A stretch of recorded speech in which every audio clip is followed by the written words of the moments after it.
Yo, yo, yo, yo, here we go. Yo, yo, yo, yo, here we go. Time for some action. Can't get no satisfaction until my steel toe crashes. Head on collision. What's happening? This swinging face smash. And here I thought I was going to have another day off.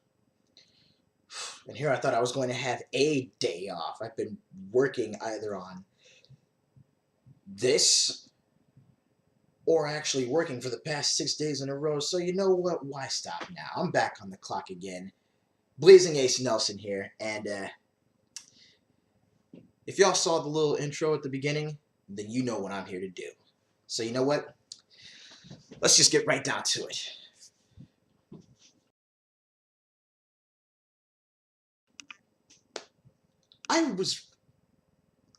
Just let me reiterate, I was really hoping that I wouldn't have to do another rant so soon. And I really don't even know if this one is going to be as angry as the last one. But there's still a lot in here that needs to be said. So, remember how in the previous choice words video, I not only called, you know, one particular insane in the membrane hedge fund manager to task, but I also called out a developer that I at first thought was really on the right track, and that being Double Fine, with the whole, you know, money management and DLC practices and such. Now I'm gonna have to actually go ahead and call out another favorite developer of mine, that being Platinum Games. Now, this isn't necessarily, well, I can't say this is Platinum as a whole, but I'm quite miffed with Platinum Games creative director. Platinum Games creative producer, J.P. Kelms. Now, a couple days back, J.P. Kelms actually did this live presentation talking about Platinum Games in general, talking about Platinum Games' future, talking about their current projects, their development, and also, you know, basically just giving people a rundown of what's going on behind the scenes at Platinum. During that presentation, and you know, the article talking about this, as well as a link to the actual presentation itself, will be in the info bar, just as with the previous, you know, business as usual.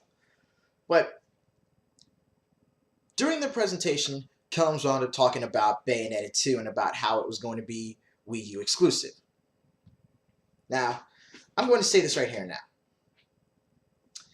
A lot of fans wanted Bayonetta 2. Hell, I'm one of them. Played the game. Hell, got it on release. Got the special edition posters and everything. Love the game to death. It's one of my favorite action games. Period. I thought the story itself was wrapped up pretty conclusively, but seeing that there's going to be a sequel was awesome for me. Seeing that there's going to be a sequel, I was over the moon. You know, fly me to the moon, let me play among the stars. You know the deal. But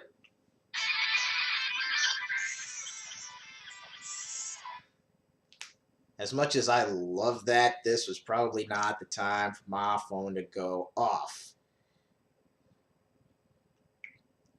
But anyways, I loved it to death, and I'm glad to see a sequel. When I heard that the sequel was going to be Wii U exclusive, my first thought was, why? I was confused. I didn't know at first, so I did a little research and came to a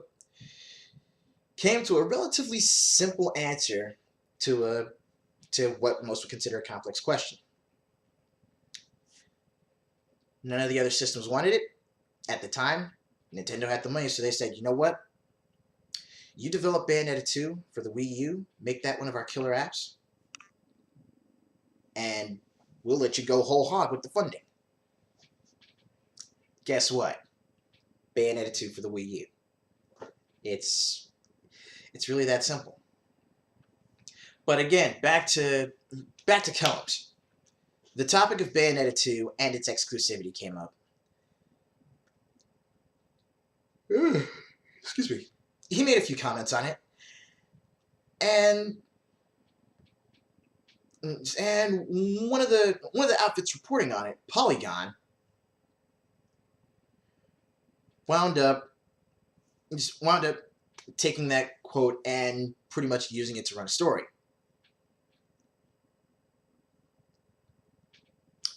This is where I really have to weigh in, because for starters, Kellums could have handled it a hell of a lot better. He basically wound up going on Twitter and losing his mind. Mr. Kellums, you're supposed to be a professional. All right? I may call myself the professional, but I don't have, I don't have the insanely high number of fans and followers, and I just kicked the desk a couple of times, excuse me. I don't have the same number of fans and followers that Platinum Games, and by extension Kellums, actually winds up having. So I can get away with losing my temper. I can get away with, flying off on an expletive-laden tirade, because it's largely my opinion. I don't have that type of huge forum. So I can get away with it without too much backlash, even though I'm doing my damnedest to try and dial it back under most situations. Kellums, on the other hand, like Ninja Theory's Tamim, like Adam Orth, like Don Matrick, you go on social media and you make complete jackasses out of yourselves.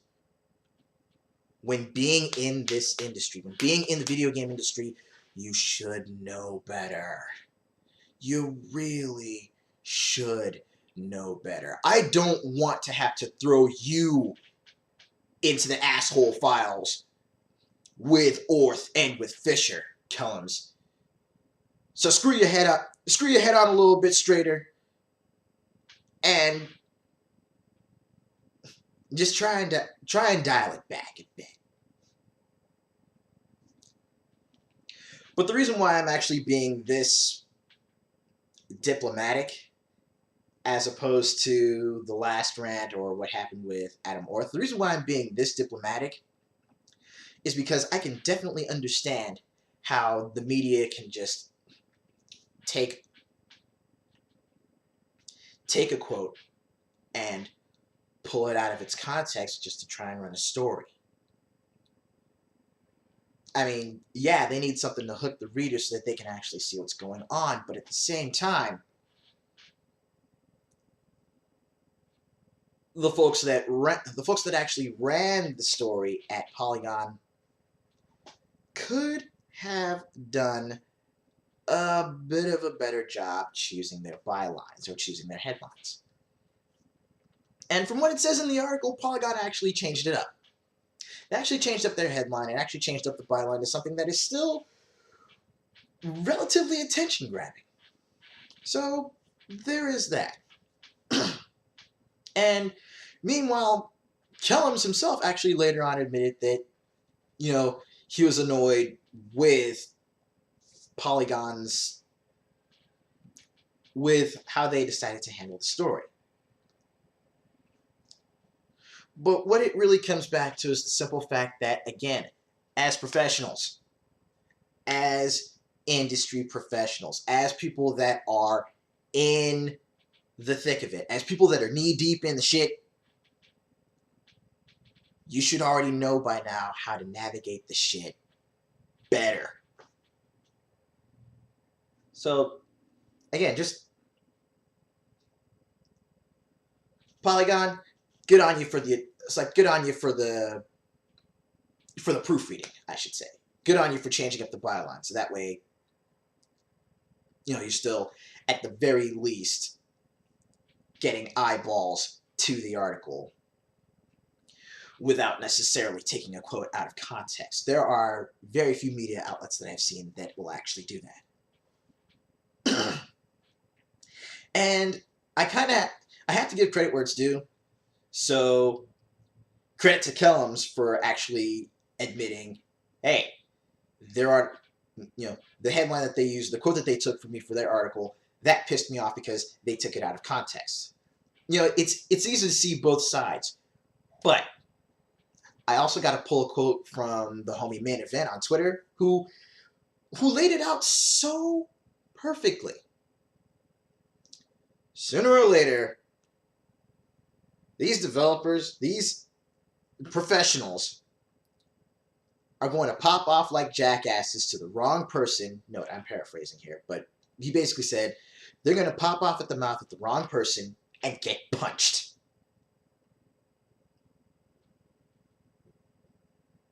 Food for thought, ladies and gents. Food for thought.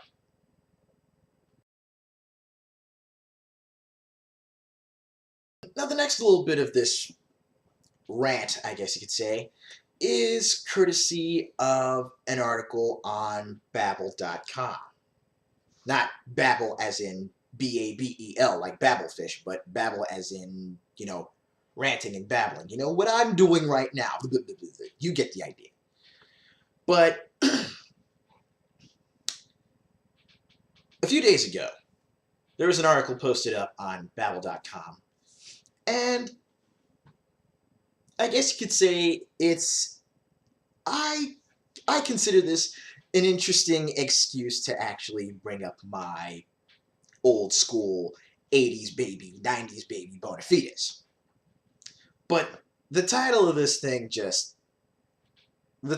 thing blows my mind, and the explosion just gets even bigger once you actually read through this thing. The title, the headline. Yup, it's true. Video games are killing the toy industry.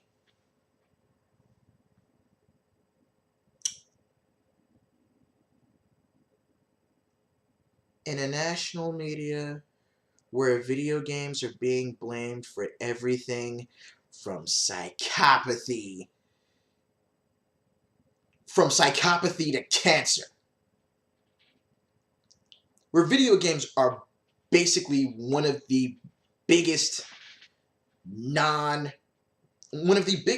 non-racial and non-sexual orientation based scapegoats. Now we've got someone literally claiming that video games are killing the toy industry.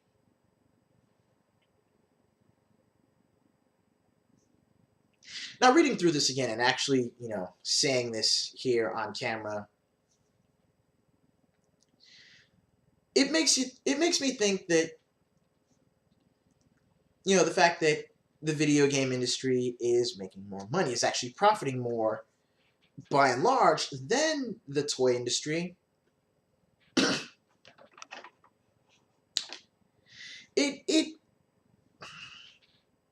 All I have to say to this is, do you want to know why the video game industry is doing better than the toy industry if you just go by numbers themselves?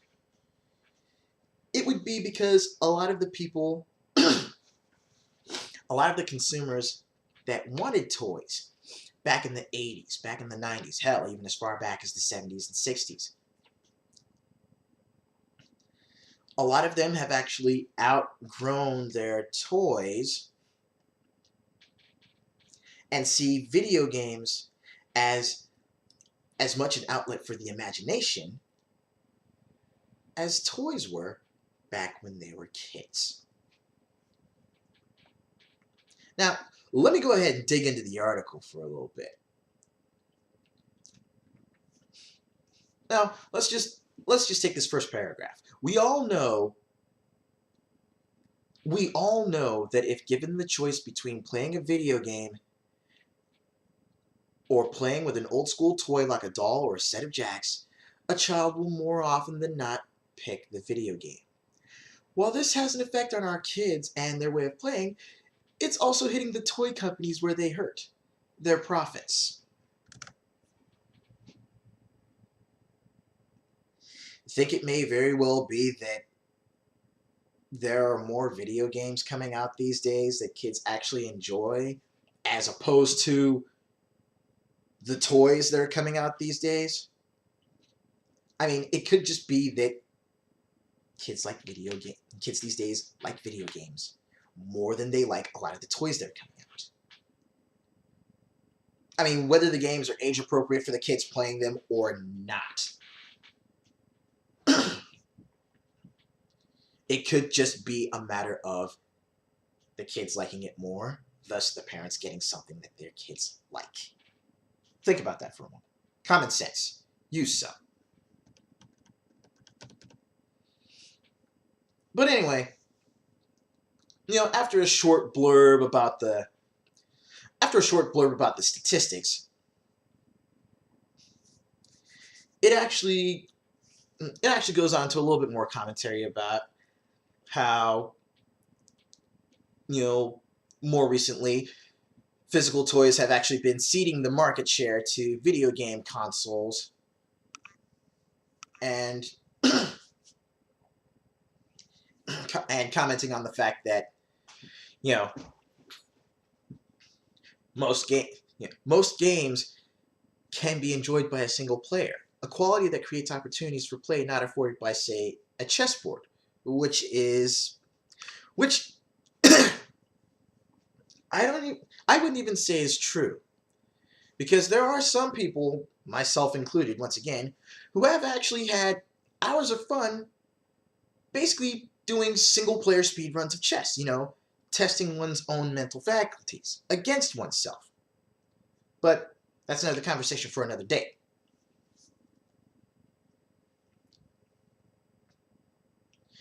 But it's this last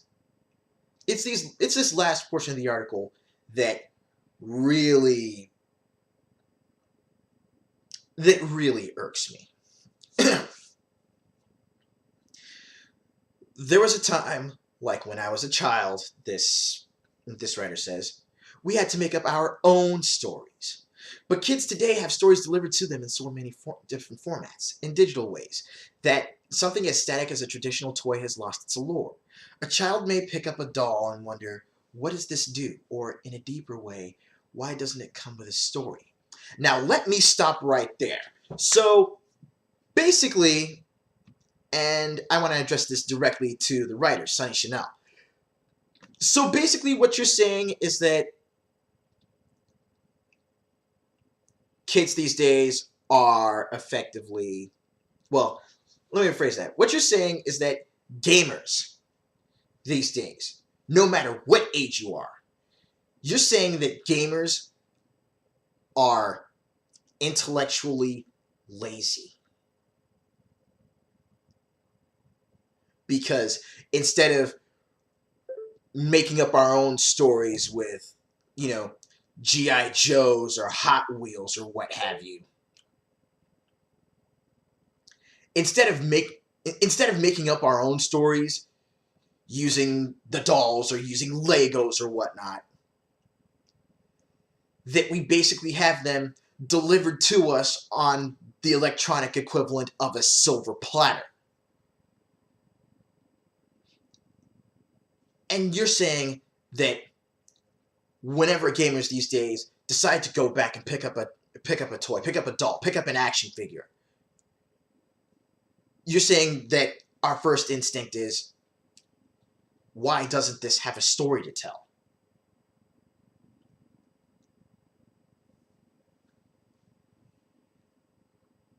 Have you ever thought that maybe a lot of the games that are out today,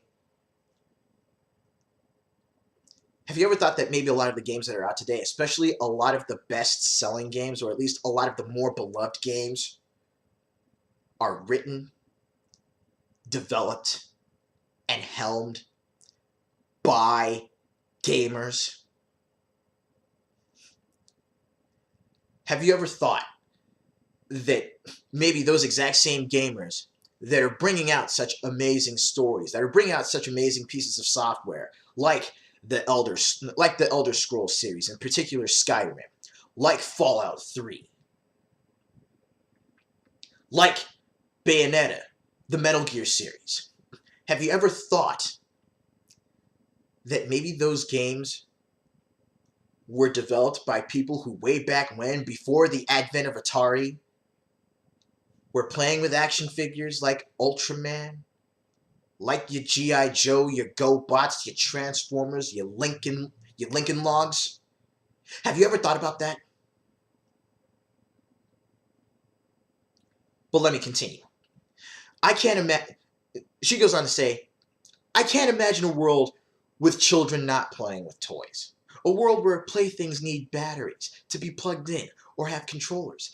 It's not just that kids lose, the article itself actually says loss. A little proofreading might help. It's not just that kids lose that time, kids have lost that time not being plugged in. They lose so much in ways of creating their own stories with their imagination. And these stories, these creative moments, lead not just to artistic pursuits, but inventions and cures. Gamers have actually been able to utilize their hobby to synthesize cures. You daft excuse for a journalist. You want to blame video gaming and video games in general for a lack of intellectual prowess in today's children.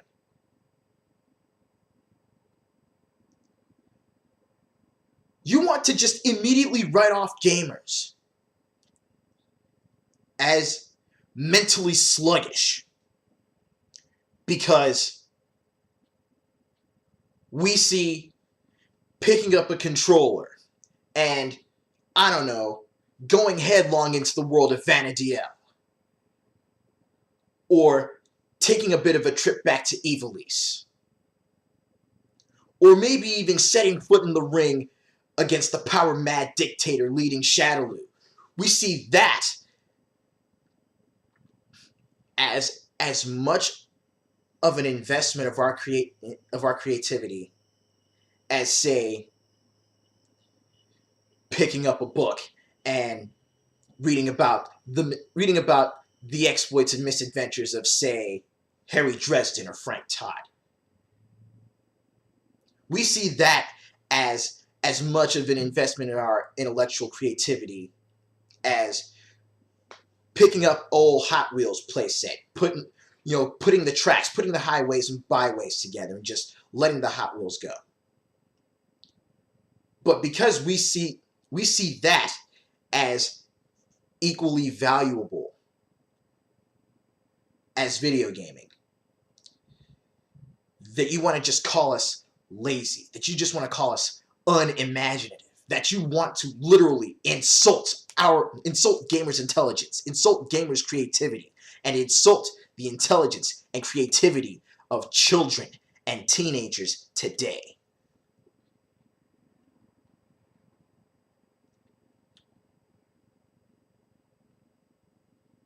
It's people like you.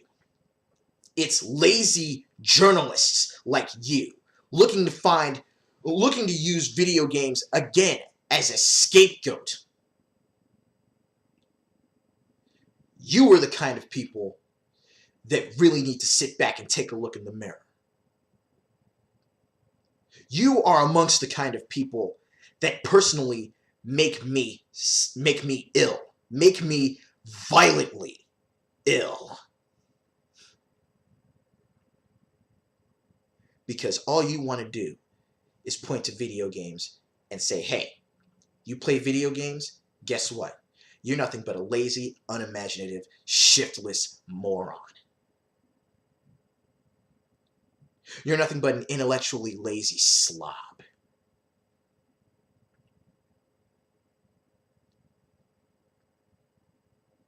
Projection much?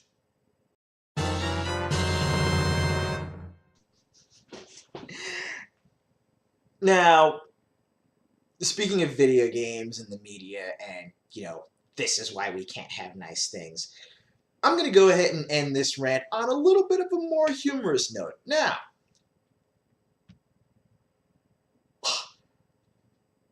on Kotaku, I would not have believed this unless I had actually seen the article for myself. But dig this. Just the headline. Cosplayer pulls a Zelda sword. Man gets stabbed. Feel free to start laughing yourself sick. I'll wait.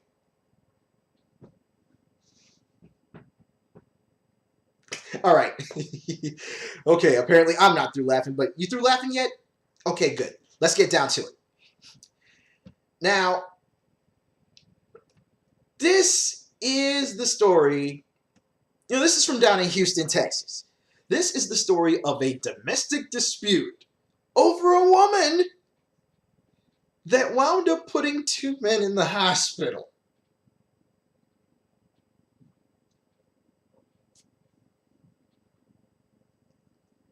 All right. Here's how it goes. And I just bumped the desk again. Sorry. But here's basically how this goes. Down in Houston, there's this dude, Eugene Thompson. He lives with his current girlfriend. They both have a home together. They got into a fight. And the article says, for some unknown reason,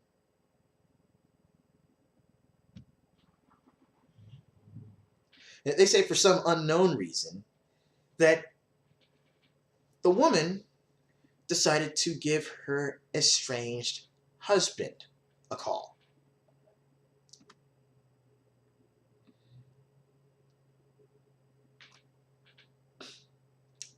And apparently when the husband showed up, the girlfriend, when Thompson's girlfriend's estranged husband showed up, Thompson's girlfriend just decided to go ahead and let them in. And Thompson was like, dude, what the hell are you doing here? You're on my property. You're not supposed to. It's like, you should not be here. You need to leave. But the husband says no and starts trying to chase down Thompson, who promptly runs to the bedroom. Now, this is a quote from Thompson himself. He says, I heard him heading to the bedroom where I was. So I jumped in the closet and I grabbed one of my replica swords and I pulled it out and stood at the doorway. And he was coming down the hallway at me while I was yelling, go away. You don't live here. You are on. It's like, this is not your property. Go away. And dude just walked right into the point of the sword. I don't know if he thought it was a toy. All right, this guy wanted to hurt Thompson so badly, apparently, that Thompson was holding a replica of the freaking Master Sword from Legend of Zelda, and dude just ran right into it.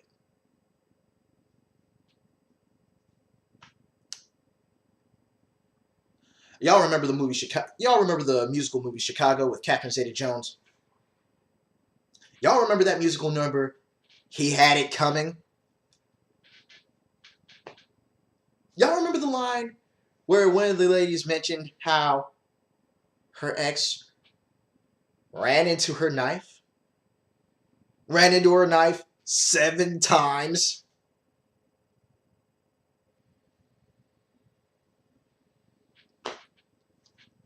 Art imitates life, I guess. But let me continue, because the fracas ain't over yet. Check this out. Now, Thompson explained that, he does anime conventions. He explained that he was a cosplayer. So when he got the replica of the Master Sword, he figured, it's a good replica, and it looks nice. And it so happens to be pointed and edged. Pointed and bladed, as he said. Now, while Thompson was able to lock the dude out, apparently the estranged husband broke through the front door, ran back inside, and there was another scuffle where the husband was once again stabbed in the leg and in the chest. Meanwhile,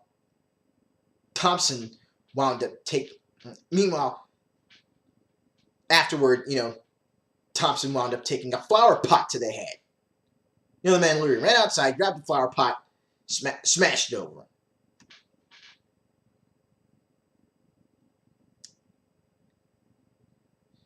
The estranged husband was taken to the hospital. He's currently in serious condition. Thompson needed stitches for his head. Flower pots to the head tend to do that to you. As it turns out, the girlfriend wasn't injured. Now, there's really a few ways to look at this. And again, the Kotaku article, you'll find that in the info bar, so you can read through it. You can do the cross-referencing to the other news reports. You can even look at some of the commentary. But speaking of looking at the commentary on the article itself, as I was going to say, there's a few ways to look at this. And a lot of these, I think, are pretty valid. Now, there are some people in the comments who are saying that the girlfriend is at fault. Basically saying, because apparently the article says that apparently the maniac who grabbed the flower pot and tried to break in was still married to Thompson's girlfriend. Which would mean that the girlfriend was cheating on her, was cheating on her husband with Thompson. Maybe it was a legal separation. I don't know the details. The commenters don't really know the details as well. So I'm not really going to speculate on the dynamics of the relationship itself. However, girlfriend calls husband to settle this dispute between herself and Thompson. It's very possible. It's very easy to assume that she knew that her husband was violent.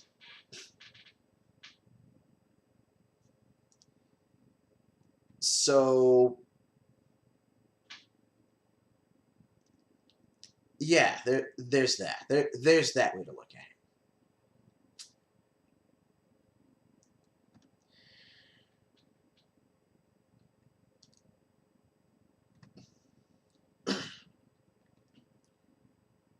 Now, the other way to look at it would be from I guess it would be a little bit more of a legal standpoint. I mean, you set foot on private property, threaten the owner of said property, get into a scuffle with said property. With said property owner. Owner manages to lock you out. You are locked out. That should have been the end of it. That should have squashed it. But no. You bust down the door, try to continue the fight. It's like you bust down the door, try to continue the fight, and you wind up getting yourself hurt.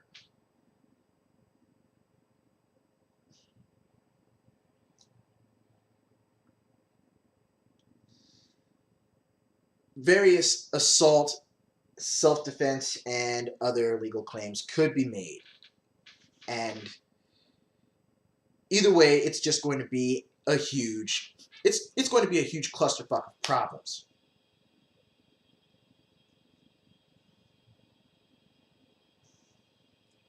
I mean, well, at least it's not Florida where you could, at least it's not Florida where you could be legally blind and drunk, mind you.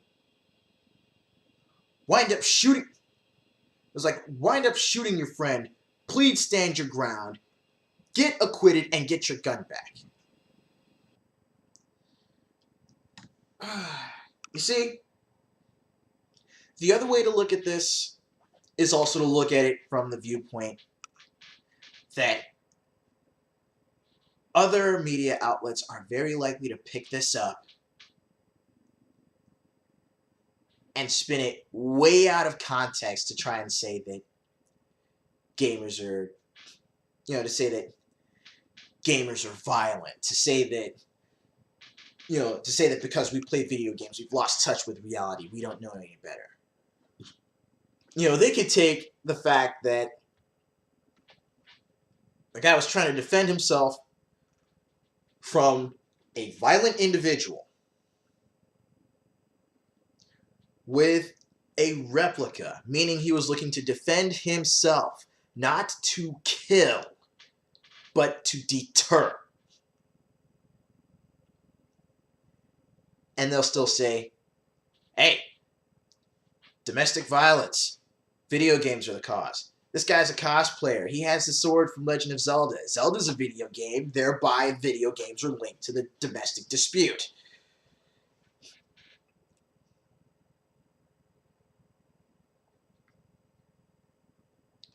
Stupid people inside and outside the gaming community are why gamers at large can't have nice things.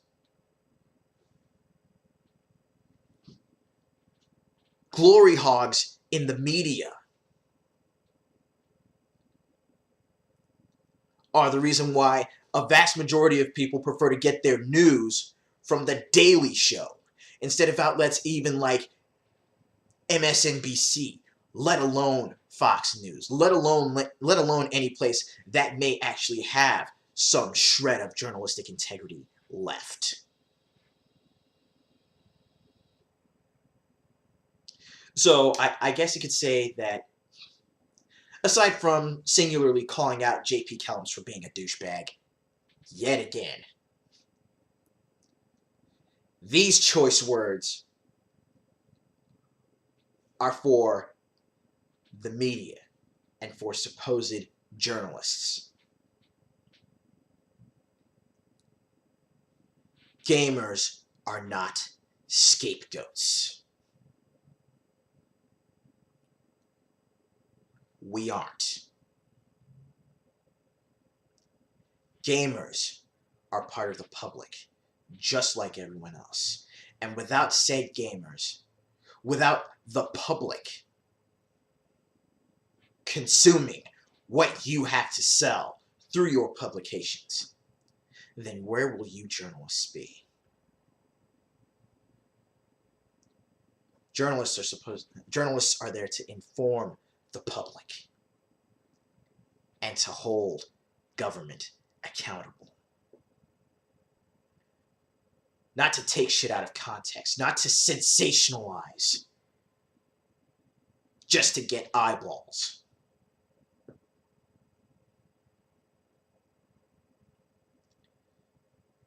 So yeah, media at large, you're on my shit list too.